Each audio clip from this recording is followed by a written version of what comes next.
Hello बच्चों, क्या हाल चाल। एकदम झकास। चलिए भाई, कल के वीडियो के अंदर आपको बहुत मज़ा होगा। हिंदी मीडियम में क्लास 11 के फिजिक्स का पहला चैप्टर हमने पढ़ा था सदिश के बारे में, जिसमें मैंने आपको सदिश राशियाँ, अदिश राशियाँ क्या होती है उसके बारे में जनरली जानकारी दी थी। उसके प्रकार क्या होते हैं उसके बारे में बताया था, और किसी को भी सदिश को हम कैसे निरूपित करते हैं, कैसे प्रदर्शित करते हैं, इसके बारे में हमने बात कर ली थी। ठीक है, उसके बाद हमने बात करा था कि सदिश का परिमाण कैसे निकालते हैं, परिमाण कैसे निकाल सकते हैं, और उसका इकाई सदिश कैसे निकाल सकते हैं किसी भी सदिश का। ठीक है, अब हम आगे बात करने वाले हैं सदिश के योग के बारे में। ठीक है ना, तो देखिए स्लाइड पे क्या लिखा, दो सदिशों को योग का त्रिभुज नियम। यहाँ पर देखिए दो नियम मैं आपको पढ़ाऊंगा। एक हम पढ़ेंगे कौन सा वाला नियम भाई, एक जो हम पढ़ेंगे सदिश के योग का त्रिभुज नियम, इसके बारे में हम बात करेंगे, मतलब triangle law of vector addition. ठीक है ना, इसी के सिमिलर एक और चीज़ मैं आपको बताऊंगा। एक और नियम आता है इसमें, सदिश के योग का समांतर क्रम नियम। इसको हम बोलते हैं हिंदी में क्या, दो सदिशों का वेक्टर एडिशन। आजा बेटा नीचे आजा। ये सदिश के योग का समांतर चतुर्भुज का नियम। तो पहले हम बात करेंगे त्रिभुज नियम के बारे में, फिर हम बात करेंगे समांतर चतुर्भुज के नियम के बारे में। ठीक है ना, तो देखिए समांतर चतुर्भुज और ये सदिशों के योग का त्रिभुज नियम, पहले इसके बारे में स्टडी। तो आज की जो मेन हेडिंग है हमारे पास वो डाल लीजिए आप, क्या, दो सदिशों के योग का त्रिभुज नियम। ठीक है, चलिए यहां हम बात करते हैं पहले कैसे इसको ऐड करेंगे। तो हम यहां पर समझते हैं इस चीज को। पहले इधर आ जाइए। देखिए जैसे मान लीजिए मेरे पास कोई भी दो सदिश दे रखे, कोई भी दो सदिश दे रखे हैं। जैसे एक सदिश ये दे रखा है, ठीक है, और एक सदिश आपको ऐसा दे रखा है, ये बी सदिश हो गया। एक सदिश ए दे रखा है, एक सदिश बी दे रखा है ना। इसको जनरली हम स्थिति सदिश भी बोलते हैं। क्या बोलते हैं, स्थिति सदिश। एक चीज़ याद रखना, जैसे मान लीजिए यहाँ पर मेरे पास एक एक्स अक्ष है और एक वाई अक्ष है, और यहाँ इस बिंदु मूल बिंदु जिसके निर्देशांक ओ कमा 0,0 है, इससे कोई बिंदु पी के ऊपर है ना, कोई पॉइंट पे, कुछ भी पॉइंट हो सकता है। अभी मैं मान लेता हूँ क्या पे, यहाँ पे ए बी मान लेता हूँ, ए बी दो कोई पॉइंट है मेरे पास। ठीक है ना, तो यहाँ से ये आर जो ओ पी बराबर आर सदिश आएगा, इस आर सदिश को हम बोलते हैं स्थिति सदिश। ये किसी भी एक फिक्स फ्रेम के, किसी भी फ्रेम के सापेक्ष क्या बताता है, किसी बिंदु की क्या बताता है, स्थिति बताता है। तो इसे हम क्या बोल सकते हैं, स्थिति सदिश। मतलब अगर मुझे लिखना हो तो ओ पी सदिश बराबर आर सदिश। कल ही मैंने बताया था इसका एक्स वाला कंपोनेंट जो होता है उसको हम किसके द्वारा प्रदर्शित करते हैं, आई कैप के द्वारा, वाई वाले को प्रदर्शित करते हैं जे के द्वारा। तो क्या लिखता हूँ मैं, A of I cap plus B of J cap. ये जो ओपी चीज़ आई है ये मेरे पास क्या कहलाता है, स्थिति सदिश। क्या कहलाता है, स्थिति सदिश। अब भाई स्थिति सदिश के बारे में बात करें, मतलब वो सदिश जो किसी भी बिंदु को क्या करता है, निर्देशांक तंत्र के सापेक्ष क्या बताता है, स्थिति बताता है। ठीक है ना, या वह सदिश जो किसी भी निर्देशांक तंत्र के सापेक्ष उस बिंदु की स्थिति को प्रदर्शित करता है, उसे हम क्या बोलते हैं, स्थिति सदिश कहते हैं। ठीक है ना, इसकी परिभाषा लिख देता हूं मैं यहाँ पर पूरा क्लियरली स्थिति सदिश के बारे में। स्थिति सदिश वह सदिश वह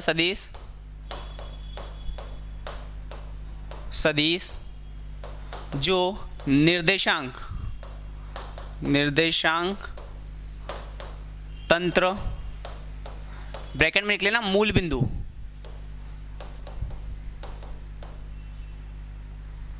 बिंदु के सापेक्ष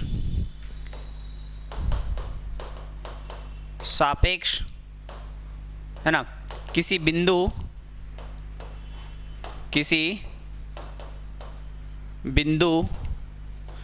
की स्थिति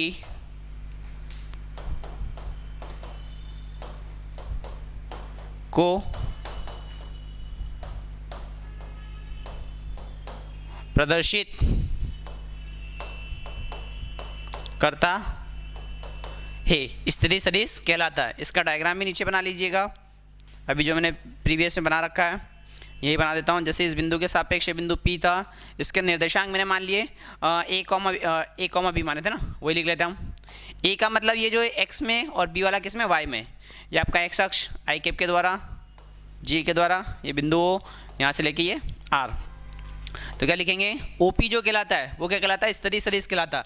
उसकी इन दो ओ से लेके पी तक की दूरी कितनी दे रखी है, आर। तो आर सदिश बराबर A of I cap plus B of J cap. इस ए ऑफ आई कैप का मतलब क्या है कि भाई एक्स अक्ष के ऊपर जो है, सॉरी एक्स अक्ष के ऊपर ये वाला पॉइंट कितना है मेरे पास, बी है, और यहाँ से यहाँ तक का जो पॉइंट है वो कितना है मेरे पास, ए है।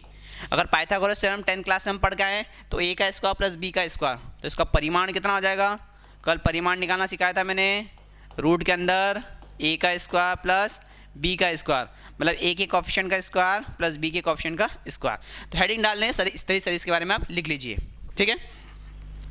चलिए इसके बाद में बात करता हूँ वापिस से कि सदिशों के त्रिभुज योग का नियम। तो यहाँ पर देखिए मेरे पास दो क्या लिखे हैं, दो सदिश दे रखे हैं, एक सदिश ए दे रखा है और एक सदिश बी दे रखा है, ठीक है। तो हम इसको ब्लैक स्लाइड में लेते हैं, थोड़ा ज़्यादा क्लियर रहेगा अपने को ये चीज़ें, ठीक है। देखिए जी मेरे पास दो सदिश दे रखे हैं, क्या दे रखे हैं, दो सदिश, एक सदिश मेरे पास ए दे रखा है और एक सदिश मेरे पास क्या दे रखा है, बी दे रखा है। मुझे क्या करना है, इन दोनों को जोड़ना है, क्या करना है, जोड़ना है। तो याद रखना हमेशा एक सदिश के शीर्ष से दूसरे सदिश की पूंछ को हम जोड़ते हैं, एक सदिश के शीर्ष से दूसरे सदिश की पूंछ को हम जोड़ते हैं। तो बेसिकली यहाँ पर अगर मैं बात करूँ तो ये पहला सदिश है, उसका सिर ये, और दूसरे सदिश की पूंछ क्या है, ये, तो इसको मैंने यहाँ से ऐसे जोड़ दिया, तो ये मेरे पास हो गया ए सदिश, ये हो गया मेरे पास बी सदिश, ठीक है। अब मुझे इनका परिणामी निकालना है, क्या निकालना, परिणामी। देखिए दो वर्ड आता है, एक आता है परिमाण, ये चीज़ अलग है, और एक आता परिणामी, परिणाम, ये चीज़ अलग है। देखिए दोनों में आपको बहुत बेसिकली समझाता हूँ। जैसे मान लीजिए हमारा मार्कशीट है, ठीक है ना, आपका जो रिजल्ट आता, उस रिजल्ट में मान लीजिए फिजिक्स, केमिस्ट्री और मैथ्स है ना, इनके पर्टिकुलर, जैसे मान लीजिए फिजिक्स में आपके आ रहे हैं 60 नंबर आ रहे हैं, तो ये फिजिक्स का क्या हो गया, परिमाण हो गया, ये फिजिक्स का क्या हो गया भाई, परिमाण हो गया। और इन सारे सब्जेक्ट के मिलाकर, जैसे इसमें हिंदी भी आ गया और आपका जो भी सब्जेक्ट है इंग्लिश या जो भी है एनीथिंग, उन सबका सम निकाल के मान लीजिए आपके 500 में से 420 नंबर आ रहे हैं, 500 में से 420 आ रहे हैं, तो ये इन सबका मिलाकर ये जो चीज़ आई है ये कहलाता परिणाम, कि आपको फाइनली परिणाम क्या मिला, और ये क्या चीज़ है हमारे पास, परिमाण। तो वैसे हमें अगर किसी सदिशों का परिणाम निकालना हो, क्या निकालना हो, परिणाम, तो परिणाम निकालने के लिए क्या करेंगे भाई, पहले सदिश का जो पहला वाला जो सदिश है उसकी पूंछ को दूसरे सदिश के शीर्ष के साथ मिलाते हैं, मतलब इसका जो परिणामी सदिश आएगा, देखिए ये इसकी पूंछ, इससे मैंने क्या करा, इसके सिर को मिला दिया, ये ठीक है, ये पूंछ से पूंछ मिली और सिर से सिर मिली, तो पूंछ से पूंछ और अगर सिर से सिर को मिला देते हैं तो वो जो हमें देता है वो देता है परिणामी सदिश। तो परिणामी सदिश को मैं लिख लेता हूँ आर सदिश, और वो क्या हो जाएगा, इसका इसमें योग, तो भाई ए सदिश प्लस बी सदिश, ठीक है ना, ए में क्या करा, बी को मैंने जोड़ दिया, ठीक है। ऐसे मान लीजिए और भी आ गया मेरे पास, एक ए सदिश ऐसा दे रखा है, एक बी सदिश मेरे पास ऐसा दे रखा है, और एक सदिश को मेरे पास ऐसा दे रखा, इसको मैंने बोल दिया क्या, सी सदिश, एक सदिश मेरे पास ऐसा हो गया सी सदिश, ठीक है ना। इनका मुझे परिणामी बताना है, तो क्या करेंगे, तीनों को प्लस कर दें आपस में, ये भी प्लस और ये भी प्लस, तो इसका फाइनली कैसा बन जाएगा बेटा, देखो भाई ये बन गया ए सदिश, ये वाला हो गया बी सदिश, और ये हो गया सी सदिश, ये हो गया कौन सा, ए का स्थिति सदिश, बी का स्थिति सदिश और सी का स्थिति सदिश। ए को क्या बोलेंगे, ए का स्थिति सदिश। परिणामी अगर निकालना है तो परिणामी बोले तो ये इसका पूंछ और ये इसका सिर, तो इसको मैंने वापस से नाम क्या दे दिया, आर सदिश। तो आर सदिश को बेसिकली क्या निकाल सकता हूँ मैं, ए सदिश प्लस बी सदिश प्लस सी सदिश। तो ये हमने क्या करा, इनको एक तरह से जोड़ दिया, तो ये कहलाता सदिश का योग, ये कहलाता है त्रिभुज। त्रिभुज के हिसाब से देखिए ए और बी ये तीनों मिलाकर, तीन भुजाएं मिलाकर क्या बना रहे हैं, एक त्रिभुज बना रहे हैं, इसलिए सदिशों के दो सदिशों का त्रिभुज योग नियम इसको बोलते हैं, ठीक है जी। ये ऐसे तीन आ गए, ऐसे कुछ भी आ जाए। एक चीज़ और इसमें बन सकती है, जैसे मान लीजिए कोई बच्चा ऐसा करे कि सर मेरे को ये चाहिए, तो हाँ ये भी परिणामी हो सकता है, तो इसको मैं क्या लिख देता हूँ, आर डैश बराबर ए सदिश प्लस बी सदिश। भाई ए और बी और ये सिर से पूंछ से पूंछ और सिर से सिर मिला दिया, तो वो भी मेरे पास एक परिणामी सदिश हो जाएगा। और दूसरी बात यहाँ पर, जैसे मान लीजिए ये मेरे पास फाइनली आ गया, तो इसकी दिशा ये, इसकी दिशा ये, तो इसको और इसको मिलाकर, मतलब मैं आर सदिश को ऐसे भी लिख सकता हूँ, आर सदिश को मैं ऐसे भी लिख सकता हूँ, कैसे, आर सदिश बराबर ये क्या लिखा मैंने, आर डैश, क्या लिखा, आर डैश प्लस ये वाला कौन सा सदिश आ रहा, सी सदिश आ रहा, तो सी सदिश हो गया। तो ये भी मेरे पास क्या हो गया, परिणामी। तो ये वाला सदिश और ये वाला सदिश दोनों की बात एक ही है, ठीक है। तो इस तरीके से हम क्या करते हैं, सदिशों को जोड़ सकते हैं। तो यहाँ पर एक त्रिभुज ये बनाया, इस त्रिभुज से इन दोनों सदिशों का परिणामी निकाल लिया, फिर ये और ये दो भुजाएं हो गए, इन दोनों भुजाओं को वापस से त्रिभुज बनाकर तीसरा परिणामी सदिश निकाल लिया। तो ये कहलाता है किन्हीं भी दो सदिशों के योग का त्रिभुज नियम। क्लियर है? चलिए भाई अब इसके डेरिवेशन के ऊपर आते हैं। यहाँ पर मैं आपको बताता हूँ इसका डेरिवेशन, ठीक है ना, इसका डेरिवेशन ये जो लिखा है इन्होंने पूरा कंप्लीटली लिखा है। यदि दो अशून्य सदिशों, क्या दे रखा है इसने, मैं यहाँ भी बता देता हूँ, आपको नोट करना है ये पूरा कंप्लीटली, ठीक है। यदि दो अशून्य सदिश मतलब जिसका परिणाम शून्य नहीं होना चाहिए, को समान क्रम में ली गई त्रिभुज की दो भुजाओं द्वारा प्रदर्शित किया जाए, मतलब एक हमारे पास स्थिति सदिश ए आ गया और एक स्थिति सदिश बी आ गया। देखिए यहाँ पर भी वही चीज़ हुई है, ये जो सदिश हुई यहाँ से शुरू होकर यहाँ खत्म हो रहा, ये इसकी दिशा दे रखी है ना, तो ये इसका हो गया पूंछ, ये हो गया इसका सिर, फिर दूसरे सदिश का ये पूंछ होगा और ये सिर होगा, इनको जोड़ा, ये मिला दिया, प्रदर्शित किया जाए तो इनका परिणामी विपरीत क्रम में, भाई इन दोनों की दिशा एक कैसा जा रहा है, एक कैसा जा रहा है, तो ये जो दिशा आ रही है ये कैसी आ रही है, इन दोनों के विपरीत क्रम में, तो विपरीत क्रम में तीसरी भुजा द्वारा प्रदर्शित होगा। मतलब अर्थात आर सदिश बराबर क्या होगा, ए प्लस बी सदिश, आर सदिश बराबर क्या होगा, ए प्लस बी सदिश। और यही बात मैंने आपको यहाँ पर भी समझाई है, ये देखिए ए सदिश प्लस बी सदिश बराबर आर सदिश, ठीक है ना। तो यही हम क्या कर सकते हैं, दो सदिशों का परिणामी सदिश से हम निकाल सकते हैं। क्लियर है? अब देखिए यहाँ पर इन्होंने प्रदर्शित कर रखा आर सदिश बराबर, ये हो गया अपने पास क्या, ए सदिश प्लस बी सदिश, इसको इस फॉर्म में भी लिखा है इसने, ओ से लेके ए तक, इसका स्थिति सदिश क्या है मेरे पास, ए सदिश, फिर ए से लेके बी तक, तो इन्होंने क्या लिखा, ओ बी बराबर ओ ए प्लस ए बी। बड़े काम की बात लिखी है, इसके बारे में आपको समझाता हूँ, ठीक है। देखिए जी ये जो बात लिखी ना, ये बड़ी इंपॉर्टेंट बात हमारे पास आई है, इसको हम समझते हैं। देखिए यहाँ पर थर्ड नंबर पर आजा, खुल जा बेटा, थर्ड खुल जा, ठीक है ठीक है ठीक है जी। देखो जी यहाँ पर क्या हुआ है कि जैसे मान लीजिए उन्होंने जो बात लिखी, ये हमें इस तरह से, एक तरह से इसको विस्थापन सदिश भी बोल सकता हूँ, क्योंकि दो बिंदुओं का जो अंतर आएगा या दो पॉइंट के जो बीच का अंतर आएगा वो हमें क्या देता है, एक तरह से विस्थापन सदिश मिलता है, जिसमें प्रारंभिक स्थिति और अंतिम स्थिति हमें पता हो। तो ये जो मैं डिफाइन कर रहा हूँ, ये त्रिभुज योग नियम में ही मैं आपको एक चीज़ समझा रहा हूँ, विस्थापन सदिश। क्या समझा रहा हूँ, विस्थापन सदिश। तो एक हेडिंग डाल लीजिएगा, विस्थापन सदिश। अब विस्थापन क्या होता है भाई, ये आपने पढ़ रखा है, विस्थापन क्या होता है आपने पढ़ा ना, कि दो बिंदुओं के बीच की न्यूनतम दूरी, कक्षा 9 में हमने पढ़ रखा है कि दो बिंदुओं के बीच की न्यूनतम दूरी जो कहलाती है वो क्या कहलाता है, विस्थापन कहलाता है।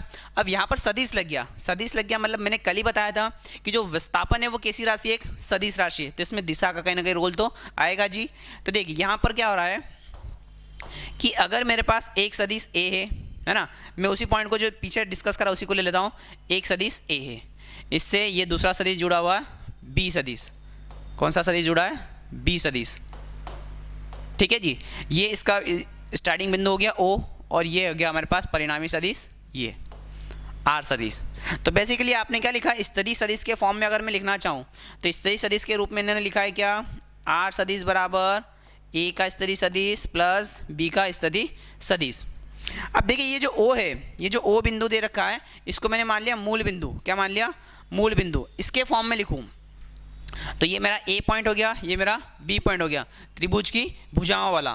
तो क्या लिख सकता हूँ मैं इसको, ऐसे भी लिख सकता हूँ क्या, ओ देखिए ए की दिशा में जा रहा है ओ और ए, ये ओ से किधर आ रहा है, ए में आ रहा है, ये इसकी दिशा ये हो गई ना, और इसकी दिशा ये हो गई, तो O A plus A B, O A plus A B बराबर क्या हो जाएगा भाई, ओ से लेके बी तक, क्योंकि इसकी दिशा क्या आ गई भाई, देखो यहाँ पर ये जो परिणामी की दिशा ये वो दिशा मेरे पास ये आ गई, ये ओ ए और ए बी क्या है, एक ही दिशा में चल रहे हैं। तो देखिए यहाँ से कितना हो जाएगा मेरे पास, ये ओ ए को उठाकर उधर ले जाता हूँ, तो ए बी सदिश बराबर कितना हो जाएगा भाई, ओ बी सदिश माइनस ओ ए सदिश। ये दो बिंदुओं का क्या हो गया, अंतर हो गया। तो दो स्थिति सदिश हो, ये भी मेरे पास ओ बी भी एक स्थिति सदिश है और ओ ए भी क्या एक स्थिति सदिश है। दो स्थिति सदिशों का जो अंतर आ रहा है वो कहलाता है मेरे पास क्या, विस्थापन सदिश। इसकी परिभाषा लिख लीजिएगा कि दो स्थिति सदिशों के बीच का जो अंतर होता है वो क्या कहलाता है मेरे पास, स्थिति सदिश कहलाता है। क्लियर है यहाँ तक की बात? तो ये हमने चर्चा कर ली किसके बारे में, स्थिति सदिश के बारे में। अच्छा मैं इसको ऐसे भी लिख सकता हूँ, ए बी हमें दे ही रखा है, ए भी हमें दे रखा बी सदिश, और ओ भी हमें दे रखा आर सदिश, और ये दे रखा ए सदिश। तो हम उसका डिफरेंस निकाल कर हम इसको सॉल्व कर सकते हैं। ठीक है, चलिए आगे बढ़ते हैं। इसके बाद आते हैं परिणामी सदिश में। किस में आते हैं? परिणामी सदिश में, कि भाई अगर मेरे को दो सदिश दे रखे हैं तो उनका परिणाम हम कैसे निकालेंगे। ठीक है, तो देखिए अगला पॉइंट क्या है मेरे पास, परिणामी सदिश का परिमाण। अब ये जो डेरिवेशन इन्होंने दे रखा है मेरे पास, कौन सा वाला, ये डेरिवेशन जो दे रखा है ना, इस डेरिवेशन की बात करता हूँ। ये जो डायग्राम समझा रखा ना, ये पूरा एक्सप्लेनेशन मैं आपको देने वाला हूँ कि कोई भी सदिश है और उन दोनों सदिशों, दो सदिश, तीन सदिश दे रखे हैं, कितने भी दे रखे हो, उनका मुझे क्या निकालना, परिणामी सदिश निकालना। क्या निकालना? परिणामी सदिश। अभी की जो चीज़ मैं सिखाऊंगा ये आपको कक्षा 12वीं के अंदर इलेक्ट्रोस्टैटिक पढ़ोगे, स्थिर विद्युतिकी, आप चुंबकीय क्षेत्र वाला चैप्टर पढ़ोगे, वहाँ भी ये काम आने वाली है। सदिश का जहाँ भी उपयोग आएगा उसका परिणामी सदिश निकालना हो, ठीक है ना, तो सब जगह इसका यूज़ होने वाला है। तो इसको बड़े ध्यान से समझिएगा। ये जो पूरा डेरिवेशन दे रखा है, पूरा डेरिवेशन मैं आपको बताऊँगा ये वाला, ठीक है ना। ये r इक्वल टू कितना आ रहा है हमारे पास, r इक्वल टू आ रहा है √a² plus b² plus 2ab cos theta. और परिणामी सदिश की अगर दिशा निकालना है तो दिशा कैसे निकालते हैं, इसके बारे में भी हम अभी स्टडी करेंगे, ठीक है ना। ये जो कोण इन्होंने बता रखा है tan अल्फा बराबर, ठीक है ना, b plus b sin theta upon a plus b cos theta. तो सारी बातें मैं यहाँ पर करने वाला हूँ, ठीक है। चलिए तो हेडिंग डाल लीजिए, क्या, परिणामी सदिश का परिमाण, है ना, परिणामी सदिशों का परिमाण, ये हेडिंग डाल लीजिए और हम स्टार्ट करते हैं इसको हमारे बोर्ड के ऊपर। चलिए जी, अब देखिए यहाँ पर क्या होगा भाई, परिणाम निकालना में क्या निकालना, परिणाम निकालना है। तो ये मैंने ले रखा है, क्या, इसको वाइट से ले लेते हैं, ज़्यादा बेटर रहेगा। ये एक सदिश मेरे पास हो गया ए सदिश, थोड़ा और नीचे बनाऊँ मैं, ये स्थिति सदिश हो गया मेरे पास एक ए सदिश, ठीक है ना। इससे मैंने दूसरे को जोड़ा, ये हो गया मेरे पास, थोड़ा सा इसको ऐसे बनाऊं, ऐसे, ठीक है ना, ये हो गया मेरे पास क्या, बी सदिश। इसका परिणामी सदिश क्या आ गया भाई, ये आ गया मेरे पास इसका परिणामी सदिश, ठीक है ना। इस ए सदिश ने इस परिणामी सदिश के साथ एंगल बना रखा है, कितना मान लीजिए, अल्फा। कितना कोण बनाया इसने, अल्फा। इस बिंदु को नाम दे दिया मैंने O, इसको नाम दे दिया A, इसको नाम दे दिया B। और ये मेरे पास क्या आ गया भाई, ये मेरे पास आ गया R सदिश, R सदिश। तो R सदिश बराबर कितना हो जाएगा, A सदिश प्लस B सदिश। कक्षा 11वीं के लिए भी इंपॉर्टेंट डेरिवेशन है ना, सूत्र की व्युत्पत्ति वाला जो डेरिवेशन है ना, ये बहुत इंपॉर्टेंट है, याद रखिएगा इसको, ठीक है।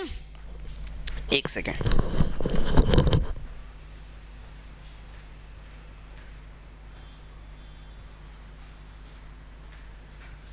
चलिए यहाँ पर तो ये चीज़ हमारे पास हो गई। अब मैं यहाँ पर क्या करूँगा, इसी जो ए सदिश है इसी को थोड़ा सा आगे बढ़ाऊंगा। क्या करूँगा, इसी को थोड़ा सा आगे बढ़ाऊंगा। ये मैंने इसको थोड़ा सा हल्का सा आगे बढ़ाया और इस बी वाले बिंदु से इसके ऊपर क्या लगा है, लंबवत डाला। क्या डाला, एक लंब डाला। अब इसने इसके साथ जो कोण बनाया है, ये वाला जो कोण बनाया है, ये इस कोण को मैंने नाम दे दिया क्या, थीटा। क्या दे दिया, थीटा। अब एक चीज़ समझते हैं, यहाँ पर इस बी के दो घटक होंगे, एक क्षैतिज घटक होगा और एक ऊर्ध्वाधर घटक होगा। तो थोड़ा घटक के बारे में आइडिया देता हूँ मैं आपको, कि जैसे मान लीजिए कि मेरे पास ऐसा एक फ्रेम है, निर्देश तंत्र है, और ये एक मेरे पास बिंदु है जिसका नाम दे रखा है मैंने आर। इसने इसके साथ बनाया कोण थीटा। क्या बनाया, कोण थीटा। इसके दो घटक हो गए, एक कोण के साथ जो घटक बनता है उसको बोलते हैं हम क्षैतिज घटक, और उससे 90 डिग्री पर जो बनता है वो बनता है हमारे पास ऊर्ध्वाधर घटक। मतलब इस आर का ये वाला जो घटक होगा, आर कॉस थीटा। देखिए थीटा के साथ जो बना रहा है इस वाले का ये कंपोनेंट, इसका ये कंपोनेंट क्या हो गया, आर कॉस थीटा। और इसको हम कौन सा घटक बोलते हैं भाई, क्षैतिज घटक, क्षैतिज घटक। ये बड़े काम की चीज़ है ना, ये आपको एनएलएम अगर आप पढ़ोगे, न्यूटन्स लॉ ऑफ मोशन, या फिर प्रोजेक्टाइल प्रक्षेप पथ की गति, ठीक है ना, प्रक्षेप पथ की में पढ़ोगे तो वहाँ पे इस घटक का बहुत इंपॉर्टेंट रोल आने वाला है, ठीक है ना। तो एक मेरे पास हो गया क्या, क्षैतिज घटक। अब इसी क्षैतिज घटक से लंबवत, मतलब ये वाली दिशा, तो यहाँ पर एक आएगा मेरे पास घटक, ये मैंने इधर ले लिया, एक घटक यहाँ पे आएगा, वो आएगा आर साइन थीटा। इसको हम क्या बोल देंगे, ऊर्ध्वाधर घटक, ऊर्ध्वाधर घटक। तो ये मेरे पास कौन सा घटक हो जाएगा जी, ऊर्ध्वाधर घटक हो जाएगा। एक बनता है क्षैतिज घटक, एक बनता है ऊर्ध्वाधर घटक। याद रखना, जो क्षैतिज घटक होता है वो हमेशा कोण के साथ बनता है। किसके साथ बनता है, कोण के साथ। और उस क्षैतिज घटक के लंबवत जो घटक आएगा वो कैसा बनेगा, मेरे पास ऊर्ध्वाधर घटक बनेगा, ठीक है। एक और एग्जाम्पल मैं ले लेता हूँ इसके ऊपर, यहाँ पर देख लेते हैं हम। जैसे मान लीजिए कोई बिंदु ऐसा दे रखा है मेरे पास, वही ऐसे इसके साथ इसने कोण बना दिया, मान लीजिए 30 डिग्री का। ये मेरे को दे रखा बल, क्या दे रखा बल, है ना। अब इस बल के भी मुझे क्या करना, दो घटक पूछ ली जाए। थोड़ा सा इसमें चीज़ें बता देता हूँ मैं, क्लियर आपको कर देता हूँ सारी।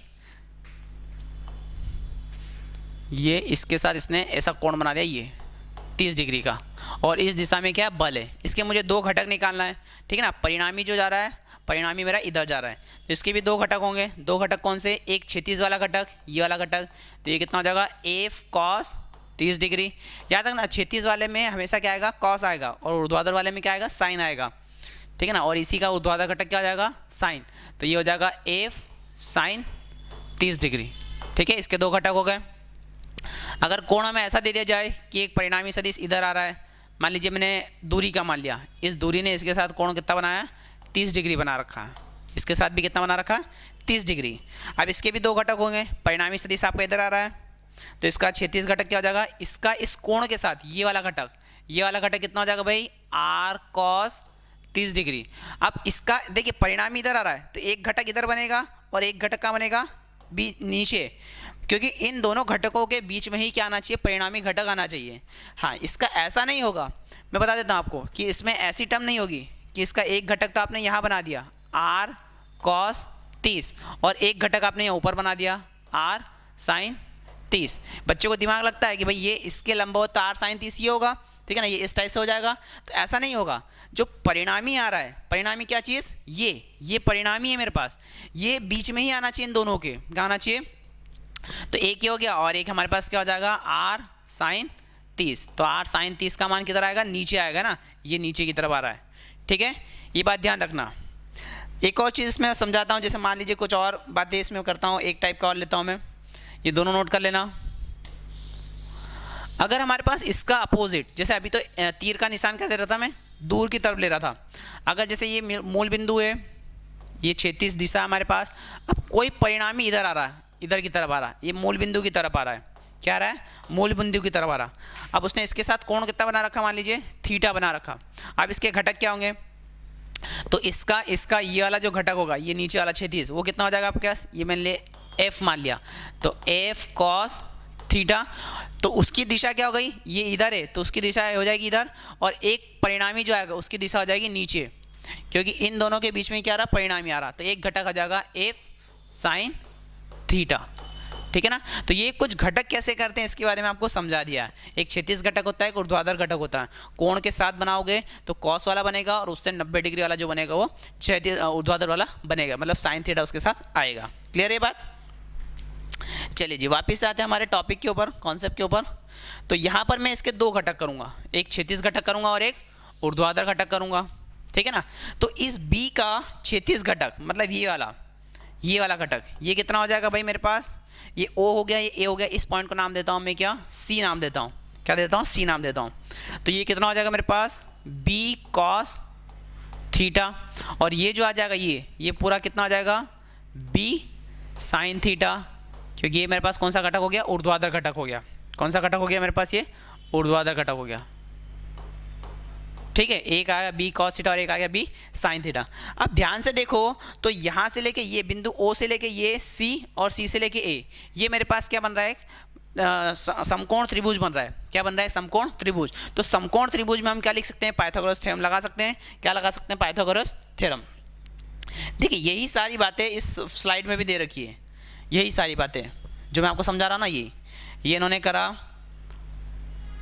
O B. अब देखिए ये सारी चीज़ करी इन्होंने, ये बी के कंपोनेंट कर लिए, इस बी का एक कंपोनेंट करा बी कॉस थीटा, ठीक है ना, इस बी का एक कंपोनेंट करा क्या, एक सेकेंड है ना, हाँ इस बी का कंपोनेंट कर लिया यहाँ पर, ये वाला कौन सा बी कॉस थीटा, और ये कितना हो गया बी साइन थीटा, ठीक है ना। ये एक ए सदिश ले रखा था, स्थिति सदिश, और एक स्थिति सदिश बी दे रखा है। तो इस बी का ये कंपोनेंट कितना हो गया, बी कॉस थीटा, और ये हो गया बी साइन थीटा। फिर इन्होंने क्या करा, यहाँ पर ये देखिए पूरा टर्म लगा दिया इन्होंने, त्रिभुज ओ बी एन में इन्होंने ओ बी एन नाम दे रखा है।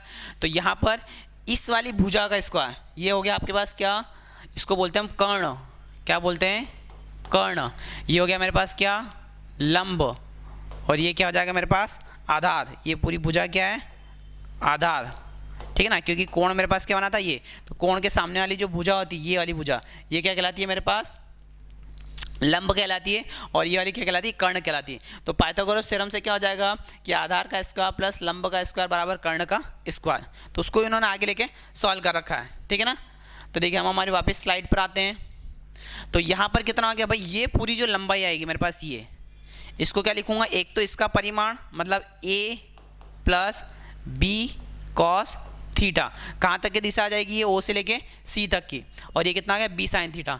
तो लिख लो त्रिभुज ओ बी सी में, क्या लिखेंगे, त्रिभुज ओ बी सी में। उन्होंने c की जगह n लिख लो, ज़्यादा सही रहेगा, क्योंकि उस स्लाइड में भी a नहीं लिखा अपने पास। त्रिभुज ओ बी n में, मतलब इस वाले बिंदु को क्या नाम दे दूं मैं, इस वाले बिंदु को मैं नाम n दे देता हूं। तो ओ बी कर्ण हो गया, तो कितना हो जाएगा, ओ बी का वर्ग बराबर ये हो जाएगा आधार, आधार कितना है o इंटू एन इसका वर्ग प्लस b इंटू एन का वर्ग। ये किससे करा भाई, मैंने पाइथागोरस थ्योरम से करा है, ठीक है ना। तो o से लेके n तक कितना है मेरे पास, a plus B cos theta, और o से लेके b कितना है, ये r है। तो देखिए o b की जगह क्या रखूँगा मैं, r, तो r का वर्ग, ये पेन हम दूसरा वाइट वाला लेते हैं, ज़्यादा सही रहेगा, ठीक है। और इज इट बेटर, ठीक है ना। तो यहाँ पर कितना हो जाएगा, ये हो जाएगा भाई r का वर्ग बराबर ओ एन कितना है मेरे पास, a plus B cos theta इसका वर्ग प्लस बी एन कितना हो गया, b साइन थीटा का वर्ग, ठीक है ना। b से लेके n तक की दूरी कितनी थी मेरे पास, b साइन थीटा, और o से लेके n तक कितना था, b a plus B cos theta. तो ये कितना हो जाएगा फाइनली, इसके बाद r का वर्ग बराबर ये a प्लस बी का होल स्क्वायर, ठीक है ना। ये मेरे पास एक सिंगल कॉमन टर्म आ जाएगी, a प्लस बी का होल स्क्वायर, फॉर्मूला आपको याद है, a का वर्ग प्लस b का वर्ग प्लस 2ab, ठीक है ना। तो यहाँ से कितना हो जाएगा, ये हो जाएगा मेरे पास a का वर्ग, ये हो जाएगा b कॉस थीटा का वर्ग प्लस 2a, और b की जगह क्या आएगा, b कॉस थीटा, प्लस इसका वर्ग करूँगा तो कितना हो जाएगा, b का वर्ग और साइन स्क्वायर थीटा का वर्ग, ठीक है। तो ये कितना हो जाएगा मेरे पास, r का वर्ग बराबर a का वर्ग, इसको लिखा मैंने b का वर्ग कॉस स्क्वायर थीटा का वर्ग plus 2ab cos theta, plus ये हो गया मेरे पास b का वर्ग और साइन स्क्वायर थीटा का वर्ग, ठीक है। अब देखो ध्यान से देखो, कक्षा 10वीं में आपने पढ़ा होगा, ये b स्क्वायर दोनों थीटा है, इन दोनों को साथ में रख लेते हैं, क्योंकि यहाँ पर भी b का वर्ग आ रहा है और यहाँ भी क्या आ रहा है, b का वर्ग आ रहा है, ठीक है। तो देखिए क्या आ जाएगा मेरे पास नेक्स्ट, यहाँ पर स्लाइड में मेरे पास कितना आया था, r का वर्ग बराबर a का वर्ग प्लस ये b का वर्ग कॉस स्क्वायर थीटा, और इसी के साथ में क्या लिखा मैंने, b का वर्ग साइन स्क्वायर थीटा, और ये 2ab कॉस थीटा, ठीक है ना। देखिए ये चीज़ करी मैंने यहाँ पर, ये जो स्लाइड थी ना, यहाँ पर b square cos square theta, इसके पास में b स्क्वायर b का वर्ग साइन स्क्वायर थीटा को मैंने रख दिया, क्लियर है। चलिए जी, तो यहाँ पर ये हो गया मेरे पास। अब इन दोनों में से कॉमन क्या आ रहा है भाई, b स्क्वायर कॉमन आ रहा है, मतलब b का वर्ग कॉमन आ रहा है, तो ये कितना हो जाएगा, a का वर्ग b का वर्ग, ये हो जाएगा cos square theta plus sine square theta plus 2ab cos theta, ठीक है, 2ab कॉस थीटा। अब ध्यान से देखो तो कक्षा 10वीं में आप ये पढ़ के आए हैं, cos square theta plus sine square theta कितना होता है, 1 होता है। तो यहाँ लिख लेना, हम पढ़ के आए हैं क्या कि cos square theta plus sine square theta बराबर कितना होता है जी, 1। तो यहाँ रख दीजिए कितना, 1। तो कितना हो जाएगा, r का वर्ग बराबर a का वर्ग प्लस b का वर्ग प्लस 2ab कॉस थीटा।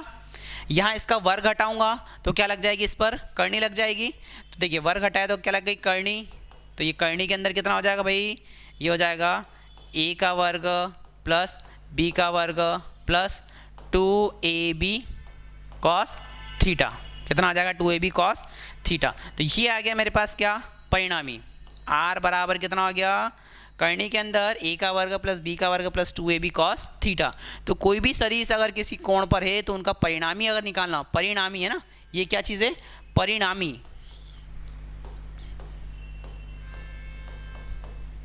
क्या चीज़ आई मेरे पास, परिणामी। तो परिणामी जो आएगा वो क्या आएगा, करनी के अंदर a square plus b square मतलब a का वर्ग प्लस b का वर्ग प्लस 2ab cos थीटा। ठीक है, तो ये पूरे डेरिवेशन को एक बार ढंग से देख लीजिए, सारी चीज़ें आपको यहाँ क्लियर हो गई है। कैसे करा मैंने, पाइथागोरस थ्योरम लगा रखी है। ठीक है, अब देखिए ये परिणामी हम चेक करते हैं, क्या स्लाइड में भी हमारे पास यही परिणामी आया था। तो देखिए जी, यहाँ पर परिणामी की बात करो तो ये इसने पूरा इसको सॉल्व कर रखा है पूरा कंप्लीटली। ठीक है ना, आप स्क्रीनशॉट भी ले सकते हैं इसका, ये। और नीचे कितना आ गया इसके पास, ये आ गया r बराबर, करनी के अंदर हमारे पास कितना आ गया जी, r बराबर ये, यही मैंने अभी निकाल के दिया, करनी के अंदर a square plus b square plus 2ab cos theta. Clear है ये। चलिए ये भी पूरी कहानी खत्म। अब अगला पॉइंट हेडिंग डाल लीजिएगा, ये वाला पॉइंट, परिणामी सदिश की दिशा। अगर मुझे क्या निकालना, परिणामी सदिश की दिशा। अब दिशा मतलब वो कितने डिग्री के कोण पर है, ए और बी के बीच में परिणामी सदिश का क्या कोण बनेगा। तो कोण कौन सा, ये अल्फा वाला कोण कौन सा निकालना हमें, ये अल्फा वाला, ये वाला कोण निकालना है। ठीक है ना, क्या निकालना है, ये वाला कोण निकालना है जी, ये वाला। तो वही अल्फा, ये लंब दे रखा है और ये क्या है हमारे पास, आधार है। तो लंब बटे आधार क्या होता है, tan थीटा होता है। लल्ला बटे कक्का आपने पढ़ा होगा ना, उसमें लंब बटे आधार क्या होता है, tan थीटा होता है। तो देखिए नेक्स्ट हम बात करते हैं परिणामी सदिश का दिशा के लिए। तो कितना हो जाएगा जी, यहाँ पर एक चीज़ और समझा देता हूँ मैं आपको। यहाँ पर देखिए, यहाँ पर हमारे पास ये क्या आ रहा है पूरा, ये पूरी टर्म क्या है मेरे पास, आधार। ये क्या है, आधार। और ये पूरा टर्म क्या है मेरे पास, लंब। और इसका कोण क्या बना रखा है, ये अल्फा। ये अल्फा क्या बना रखा है, कोण। ठीक है ना। तो यहाँ से कितना हो जाएगा मेरे पास परिणामी के लिए, tan अल्फा बराबर क्या ले लूँ, tan अल्फा। तो tan अल्फा है ना, tan अल्फा बटा बराबर लंब बटे आधार। क्या हो जाएगा भाई, लंब बटे आधार। तो लंब कितना आया था मेरे पास, अभी 2 मिनट पहले मैंने आपको बताया था, लंब आया था b साइन थीटा और आधार कितना था, a plus b cos theta. तो यहाँ से आ गया था मेरे पास tan अल्फा बराबर b साइन थीटा बटा a plus b cos theta. देखिए अभी एक चीज़ में करने वाला है जिसको बोलते हैं हम प्रतिलोम फलन। ये आप कक्षा 12वीं में पढ़ेंगे, मैथ्स के अगर स्टूडेंट आप हैं, और बायोलॉजी के तो आप नहीं पढ़ेंगे। पर याद रखना कि ये जो tan है, इस tan को उठाकर मैं क्या लेके आ रहा हूँ, इस साइड लेके जा रहा हूँ। तो यहाँ केवल अल्फा आ जाएगा, क्या आ जाएगा, अल्फा। तो अल्फा बराबर इस tan को उठाकर उधर ले जाऊँगा तो ये इन्वर्स हो जाता है, इन्वर्स tan की पावर -1। ठीक है ना, ये कितना हो जाएगा, b साइन थीटा बटे a plus b cos theta. तो ये परिणामी सदिश ने किसी भी a सदिश के साथ कितना कोण बना रखा, वो हम इससे निकाल सकते हैं कि भाई कितने डिग्री के कोण पर ये है। तो इस अल्फा के द्वारा हम क्या निकाल सकते हैं, उसकी दिशा निकाल सकते हैं। किसकी दिशा निकाल सकते हैं, परिणामी सदिश की दिशा। ठीक है, तो देखिए ये बातें, यहाँ से हमारे पास अल्फा आ गया, ये मेरे पास था लंब और ये मेरे पास था आधार। तो इसी के आधार पर हमने निकाल लिया क्या, ये अल्फा निकाल लिया, अल्फा बराबर tan inverse b sine theta upon में a plus b cos theta. तो ये बात हो गई हमारे पास क्या, त्रिभुज के सदिश योग नियम की। ये जो फार्मूला मैंने लिखवाया, एक फार्मूला आपको ये वाला और इसी के बाद एक फार्मूला ये वाला, ये फार्मूले बहुत यूज़फुल है भाई, है ना। अगर आप अगर मेरे चैनल पे देख रहे होंगे तो मैं स्थिर विद्युतिकी पढ़ा रहा हूँ इंग्लिश मीडियम के बच्चों के लिए, ठीक है ना। तो वहाँ पर भी आप देख रहे होंगे इस फार्मूले का बहुत जगह यूज़ हो रहा है, ठीक है ना। तो r बराबर a square plus b square plus 2ab cos theta. तो देखिए यहाँ पर ये सारी बातें तो हमारे पास क्लियर हो गई है। अब इसमें और देखते हैं आगे, ये सारी बातें मेरे पास क्लियर हो गई है, ठीक है। ये थीटा भी निकाल लिया उन्होंने bn अपॉन में 1 करके, ठीक है। तो ये सारी चीज़ें हो गई मेरे पास क्या, सदिश के योग का नियम। अब इसमें कुछ इंपॉर्टेंट पॉइंट्स भी लिखवा देता हूँ मैं कि थीटा का वैल्यू 90 डिग्री होगा तब क्या होगा, थीटा का वैल्यू अगर 180 डिग्री होगा तब क्या होगा, थीटा का वैल्यू 0 डिग्री होगा तब क्या होगा। मतलब कोण 0 हो जाए, 90 हो जाए, 180 हो जाए या कुछ भी हो जाए, तो उसके कुछ सिंपल से केसेस वो इसमें नहीं दे रखे हैं, ठीक है ना। इस PDF में वो नहीं दे रखे हैं। तो इसके ऊपर कुछ स्थितियाँ हम देखते हैं, फिर मैं आपको समझाता हूँ पूरा क्या, सदिशों के योग का समांतर चतुर्भुज नियम। तो चलिए आ जाइए वापस अपने बोर्ड के ऊपर। अब ये जो फॉर्मूला आया, इसकी कुछ स्थितियाँ मैं बताता हूँ, इसकी कुछ स्थितियाँ, ठीक है। तो देखिए भाई, पहली स्थिति हेडिंग डाल लीजिएगा स्थितियां, महत्वपूर्ण बिंदु या महत्वपूर्ण बिंदु लिख लीजिएगा। ये कॉम्पिटिटिव के लिए भी जरूरी है, महत्वपूर्ण बिंदु। सूत्र क्या आया था हमारे पास, सबसे पहले r बराबर सूत्र आ गया था हमारे पास a का वर्ग प्लस b का वर्ग प्लस 2ab cos थीटा। देखिए इसमें सबसे पहला बिंदु, अगर a और b के बीच का कोण कितना हो जाए, शून्य हो जाए, कितना हो जाए, 0 हो जाए, मतलब थीटा बराबर लिखना, यदि थीटा बराबर कितना हो जाए भाई, 0 हो जाए। 0 हो जाए मतलब a सदिश और b सदिश क्या हो जाए, एक दूसरे के समांतर। तो r का मान कितना हो जाएगा, r बराबर ये हो गया a का वर्ग प्लस b का वर्ग plus 2ab cos 0 degree. cos 0 का मान कितना होता है, आपको याद ही होगा, नहीं याद है तो याद रखना, cos 0 का मान होता है 1। cos 0 का मान कितना होता है, 1 होता है। तो देखिए यहाँ कितना हो गया, r बराबर ये हो गया मेरे पास a का वर्ग प्लस b का वर्ग प्लस 2a और b। ध्यान से देखो तो ये a प्लस बी का होल स्क्वायर ही होता है, a प्लस बी का वर्ग ही होता है। तो इसको क्या लिखता हूँ मैं, इसको लिखता हूँ r बराबर करनी के अंदर a प्लस बी का वर्ग, क्योंकि ये मेरे पास क्या हो गया, a प्लस बी का वर्ग ही हो गया ना। तो यहाँ से इस वर्ग से करनी कट जाएगी, तो बाहर कितना हो जाएगा, ये आ जाएगा a प्लस बी। तो अगर a और b क्या हो जाए, एक दूसरे के समांतर, भाई 0 डिग्री का कोण बन रहा है, मतलब कि वो क्या है, एक दूसरे के समांतर है। अगर वो एक दूसरे के समांतर है तो यहाँ से कितना हो जाएगा, r बराबर a प्लस बी, ठीक है ना। तो ये पहली स्थिति कि यदि थीटा कितना हो जाए मेरे पास, 0 हो जाए, थीटा कितना हो जाए, 0, और किसके बीच में, a और b के बीच में, है ना। चलिए दूसरी स्थिति की बात करते हैं, स्थिति नंबर 2, यदि थीटा कोण कितना हो जाए, 180 डिग्री, कितना हो जाए भाई, 180 डिग्री हो जाए। ठीक है, डायग्राम भी मैं बना ही देता हूँ आपको। यहाँ पर याद रखना कि a सदिश आपका ऐसा हो जाए और b सदिश भी आपका क्या हो जाए, ऐसा ही हो जाए। इस कंडीशन में दोनों क्या हो गए, एक दूसरे के समांतर ही हो गए ना। तो यहाँ पर अगर इनका परिणाम क्या है जो आएगा, वो r बराबर a प्लस बी हो जाएगा, मतलब डायरेक्टली इनको जोड़ सकते हैं। ठीक है, यहाँ पर क्या हो जाए, विपरीत हो जाए, मतलब एक a सदिश तो आपका इधर जा रहा है और b सदिश का हो जाए इसके विपरीत हो जाए, तो उस कंडीशन में कोण कितना बन जाए, थीटा बराबर 180 डिग्री। तो देखिए भाई कितना हो जाएगा, r बराबर a का वर्ग b का वर्ग प्लस 2ab और cos 180 डिग्री आ जाए। cos 180 डिग्री बोले तो कितना होता है बेटा, cos 180 डिग्री आपको याद ही होगा, है ना, कितना, -1। नहीं याद है तो इसको याद रखना, cos 180 का वैल्यू होता है -1। तो जब आप इसे यहाँ पर रख देंगे तो कितना हो जाएगा जी, ये हो जाएगा a का वर्ग प्लस b का वर्ग प्लस 2ab और cos 180 डिग्री का मान आ गया -1। कितना आ गया, -1। ठीक है, तो ये माइनस और ये प्लस कितना हो जाएगा, माइनस हो जाएगा। तो यहाँ से परिणामी कितना आ जाएगा, r बराबर a का वर्ग प्लस b का वर्ग माइनस 2ab। ध्यान से देखो तो ये a माइनस बी का होल स्क्वायर होता है, a माइनस बी का वर्ग होता है। ये किसका फॉर्मूला होता है, a माइनस बी के वर्ग का। तो ये हो जाएगा r बराबर a माइनस बी का वर्ग, तो वही वर्ग से करनी कट जाएगी, तो कितना हो जाएगा, r बराबर a माइनस बी। मतलब अगर a सदिश b सदिश के बीच का कोण 180 डिग्री बन जाए तो उसका परिणामी कितना आ जाएगा, a में से b को घटा दो। ठीक है, तो ये दूसरी स्थिति की हमने बात कर ली। तीसरी स्थिति हम देखते हैं नेक्स्ट वाली, अगर ये एक दूसरे की क्या हो जाए भाई, लंबवत हो जाए, मतलब कैसे हो जाए, लंबवत हो जाए, जैसे लाइक दिस टाइप से, ये ऐसी लंबवत हो गई।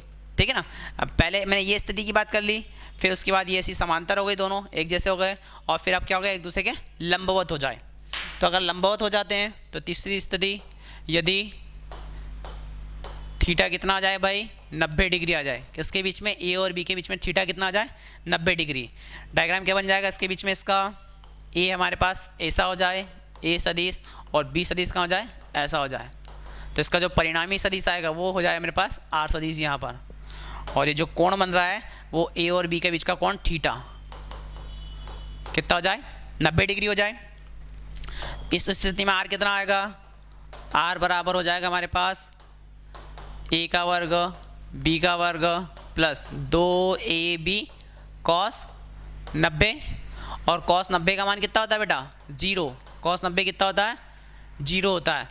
तो r बराबर कितना हो जाएगा भाई, ये हो गया मेरे पास a का वर्ग प्लस b का वर्ग प्लस 2ab गुणित 0, क्या आ जाएगा भाई 2ab गुणित 0, तो 0 का इसमें गुणा करोगे तो 0 ही बन जाएगा।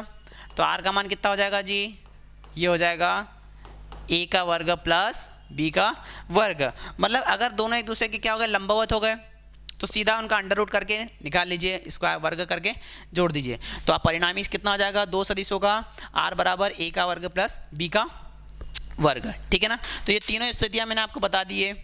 इसमें एक और स्थिति हम देख लेते हैं, एक लास्ट वाली स्थिति और देखते हैं, ठीक है ना। वीडियो थोड़ा लंबा ना हो जाए हमारा, ठीक है। Can I check it.